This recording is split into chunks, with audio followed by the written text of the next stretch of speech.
గౌరవికి స్వాగతం. ఏ manual to self. మన memory pool గురించి, దానిలో దాన్ని ఇన్ఫ్లుయెన్స్ చేసే ఫ్యాక్టర్స్ ఏంటి, మెమరీ పూల్ క్వాలిటీని, క్వాంటిటీని, అలాగే బయట ఏ ఫంక్షనల్స్ యొక్క గుణాత్మకమైన క్వాలిటీని ఈ మెమరీ పూల్ డిసైడ్ చేస్తుంది అనే రెండింటి గురించి నిన్న తెలుసుకున్నాం. కంటిన్యూ చేద్దాం ఇప్పుడు. సో మెమరీ ఏదైతే ఉందో దాని రెండు కాన్సిక్వెన్సెస్ ఉంటాయి. ఒకటి ఏంటి, సెన్స్ ఆఫ్ పర్సనాలిటీ, రెండోది sense of attachment. So sense of personality అంటే ఏంటంటే, నీ సెన్స్ ఆఫ్ పర్సనాలిటీ తెలియాలంటే చెప్పానుగా, ఎక్సర్సైజు బుక్ తీసుకొని లేదా ఒక పేపర్ తీసుకొని నీ గురించి నీ అభిప్రాయం ఏమిటి అనేది గురించి డీటెయిల్గా రాయాలి. రకరకాలుగా ఎన్ని రోజులు పడితే అన్ని రోజులు, ఒక రోజులో ఒక సెంటెన్స్ రాయగలం, ఒక్కొక్కప్పుడు వారం అయితే 2 సెంటెన్స్లే రాయగలుగుతుంటావు. గమ్మత్ ఏంటంటే, నీ గురించి నువ్వు చూస్తున్నప్పుడు నీ గురించి ఇతరులు చెప్పిన లేబులింగ్ గుర్తొస్తుంటుంది. ఇతరులు నిన్ను ఏమని మెచ్చుకున్నారు, ఇతరులు నిన్ను ఏమని తిట్టారు, అదే నువ్వా అనుకుంటావు. కానీ సెన్స్ ఆఫ్ పర్సనాలిటీ అది కాదు, అది లేబుల్డ్ పర్సనాలిటీ. లేబుల్డ్ పర్సనాలిటీ వల్ల ఏమిటంటే సఫరింగ్ రావచ్చు, లేదా గిల్టీ ఫీల్ అవ్వచ్చు. దాని కాన్సిక్వెన్సెస్ డిఫరెంట్గా ఉంటాయి. బట్ కానీ ఆ లేబుల్డ్ పర్సనాలిటీ నీకు ఆనందం ఇస్తోంది ఏదైనా అంటే, అది నువ్వు సెన్స్ ఆఫ్ పర్సనాలిటీకి యాక్సెప్ట్ చేసిన విషయం అనమాట. అలాగే వాళ్ళు చెప్పిన విషయం నీకు బాధనిస్తోంది అంటే, నీ సెన్స్ ఆఫ్ పర్సనాలిటీకి ఒక గీత పడింది అనమాట, లేదా దానికి ఏదో చిన్న పొప్పి కట్టింది అనమాట, లేదా ఎక్కడో చిన్న భాగం ఊడిపోయింది అనమాట, మోడిఫై అయింది అనమాట. నీ సెన్స్ ఆఫ్ పర్సనాలిటీ అనేది అవసరమా అంటే అసలుకి అవసరం. ఆ సెన్స్ ఆఫ్ పర్సనాలిటీ మీద ఆధారపడి వాళ్ళ రోల్ ప్లేయింగ్ ఉంటుంది. కానీ 24 గంటలు ఆ రోల్ ప్లే చేస్తున్నావు అనుకోండి, సెన్స్ ఆఫ్ పర్సనాలిటీ అనుకో, నీ ఎగో అంటారు. ఈ సెన్స్ ఆఫ్ పర్సనాలిటీ అనేది కంపేర్ చేసుకుంటావు, నువ్వు ఎదుర్కొంటున్న పొజిషన్ లో కంపేర్ చేసుకుంటావు. కంపేర్ చేసుకున్నప్పుడు నీ సెన్స్ ఆఫ్ పర్సనాలిటీ నీకు డిజైర్ అయినా కలెక్ట్ చేస్తుంది, లేదా హేట్ అయినా కలెక్ట్ చేస్తూ ఉంటుంది. సపోజ్ నువ్వు బాగా మల్టీ బిలియనియర్స్ అందరూ మీటింగ్ పెట్టుకుంటే, ఆ మీటింగ్ లో నువ్వు వెళ్ళి కూర్చున్నావు అనుకో, ఇప్పుడు నీ ఆటోమేటిక్గా నీ సెన్స్ ఆఫ్ పర్సనాలిటీ నువ్వు చాలా పేదవాళ్ళ అనిపిస్తుంది నీకు.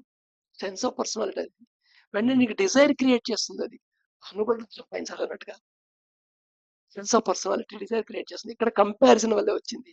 అలాగే హేట్ క్రియేట్ చేస్తుంటుంది. నీ సెన్స్ ఆఫ్ పర్సనాలిటీ, నాకు ఇది పర్సనాలిటీకి ఇలా ఉండాలి, ఇది పద్ధతి అని అనుకున్నప్పుడు ఎదుర్కొన్న వాడు దానికి భిన్నంగా మాడిఫైగా ప్రవర్తిస్తున్నాడంటే హేట్ అవుతుంది. మనం కంపేర్ చేసుకుని హేట్ చేస్తాం. అలాగే నీ సెన్స్ ఆఫ్ పర్సనాలిటీ పరంగా రిలేట్ చేసుకుంటాం, ఆ రిలేషన్ కూడా దెబ్బతింటుంది హేట్నెస్ లో అనేది. ఇది చాలా వాటికి ద్వేషానికి దావతీస్తుంది, శత్రుత్వానికి దావతీస్తుంది, అబ్యూజ్కి దావతీస్తుంది, హార్మ్ చేయడానికి దావతీస్తుంది, నాన్ వైలెన్స్కి దావతీస్తుంది, డిఫరెంట్ లెవెల్స్ లో. బట్ అన్నిటికీ అక్కడ కంపారిజన్ చాలా ఇంపార్టెంట్. కంపారిజన్ చేయొద్దని కాదు, బట్ కంపారిజన్ చేస్తున్నాను, దాని అవుట్పుట్ ఇది వచ్చింది అనే అవేర్నెస్ ఉంటే దాని నుండి ఫ్రీడమ్. ఈ అవేర్నెస్ ఉండటం ఏంటంటే, డీప్ లోంచి అలలు చూడటం. అలా లేకుండా కంపారిజన్ డిజైన్ ఫామ్ అయింది అని తెలియకుండా కొట్టుకుపోతుంటే కంపల్సివ్ ఉన్నట్టు అలల్లో కొట్టుకుపోతుంది. రెండుకి తేడా అది. సెన్స్ ఆఫ్ అటాచ్మెంట్ ఏంటంటే, సెన్స్ ఆఫ్ అటాచ్మెంట్ అది దానికి చాలా అతుక్కుపోయి ఉంటావు అన్నమాట. ఇంకా అది లేకపోతే నువ్వు బతకలేవు అన్నట్టు విషయం అనమాట. సెన్స్ ఆఫ్ పర్సనాలిటీ ఉండే కొన్ని ఫ్యాక్టర్స్ కి నువ్వు సెన్స్ ఆఫ్ అటాచ్మెంట్ కి లేకపోతావు. ఈ sense of attachment, sense of personality రెండే ఉన్నాయి, మెమరీలోంచి వచ్చినవే. ఈ సెన్స్ ఆఫ్ అటాచ్మెంట్ అనేది కూడా నీ రోల్ ప్లేయింగ్ కేర్ దగ్గరే ఉండాలి, కేర్ దాకే ఉండాలి. కేర్ దాకా, నర్చరింగ్ దాకా ఉండాలి. అంటే ఎదుర్కొన్న వాళ్ళ డెవలప్మెంట్ కి, గ్రోత్ కి ఉపయోగపడాలి, లేదా కేర్ కి ఉండాలి. కానీ ఇది బాండేజ్ లెవెల్లోకి వెళ్ళిపోతుంది. So sense of attachment bondage లెవెల్లోకి వెళ్ళిపోయిందంటే, ఇప్పుడు మళ్ళీ కంపారిజన్ స్టోరీ స్టార్ట్ అయితే నీకు doubt, fear, anger, hate, desire ఇవన్నీ కూడా వచ్చేస్తాయి దీంతో కూడా. సో కంపారిజన్ అనేది ఒక రొటీన్ గా జరిగే లోపల ఒక ఎక్స్పీరియన్షియల్ ప్రాసెస్.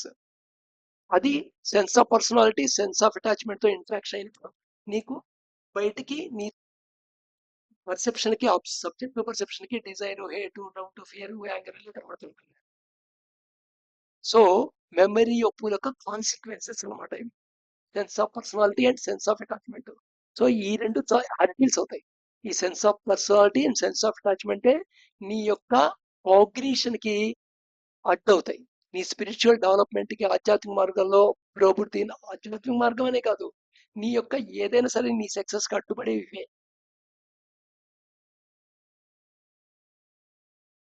నో, నెక్స్ట్ లెవెల్కి వెళ్దాం.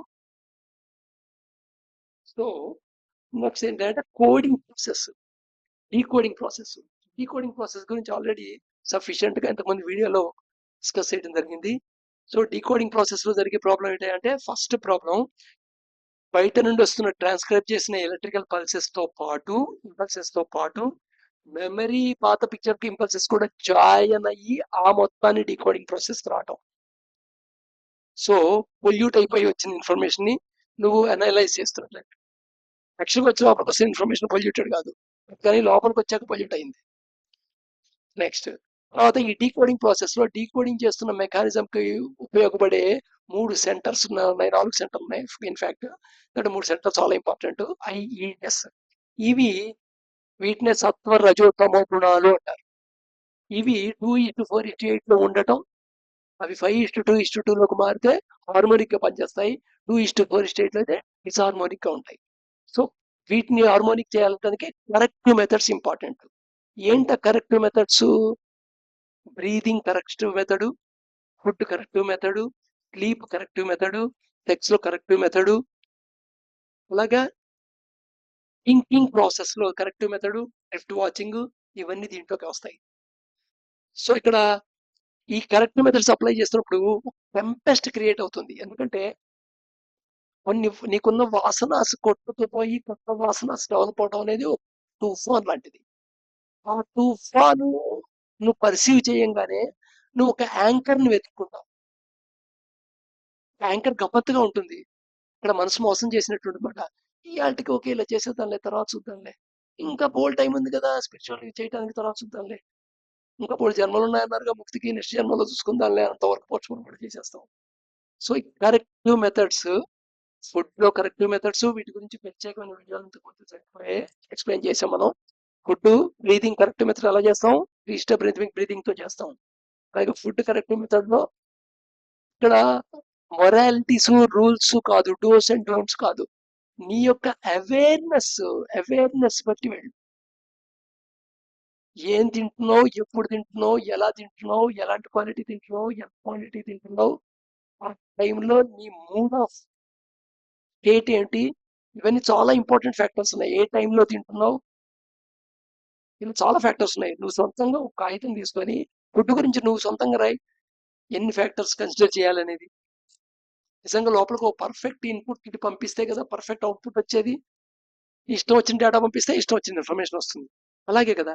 సో డీకోడింగ్ ప్రాసెస్ లో ఫుడ్, బ్రీద్ కూడా అంతే, ఇష్టం వచ్చినట్టు బ్రీద్ చేస్తావు. గమ్మత్తు ఏంటంటే ఎంత బ్యూటిఫుల్ ఇన్స్ట్రుమెంట్ అంటే ఈ బాడీ అండ్ మైండ్ అనేది, నీ ఇష్టం వచ్చినట్టు తిన్నా బతికేస్తావు, నీ ఇష్టం వచ్చినట్టు గాలి పీల్చినా బతికేస్తావు. సో ఇక్కడ వేరియన్స్ ఎక్కువ తీసుకుంటావు అనమాట. పర్మిటెడ్ ప్రాసెస్ కి, కరెక్టివ్ ప్రాసెస్ కి, నువ్వు చేస్తున్న దానికి వేరియన్స్ ఉంటుంది. ఎంతైనా వేరియన్స్ ని యాక్సెప్ట్ చేస్తావు, ఎంతైనా విచలనాన్ని యాక్సెప్ట్ చేసేస్తావు.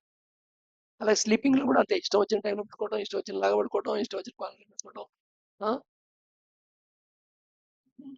సెక్స్ లో మోడరేటివ్ లేకుండా indulging, craving, lust, moderate moderate sex, correct method of sleeping, correct food habits, correct breathing. So these are the very important మాట అలౌడ్ టెంపరేచర్ అలౌ చేయడానికి. ఓకే.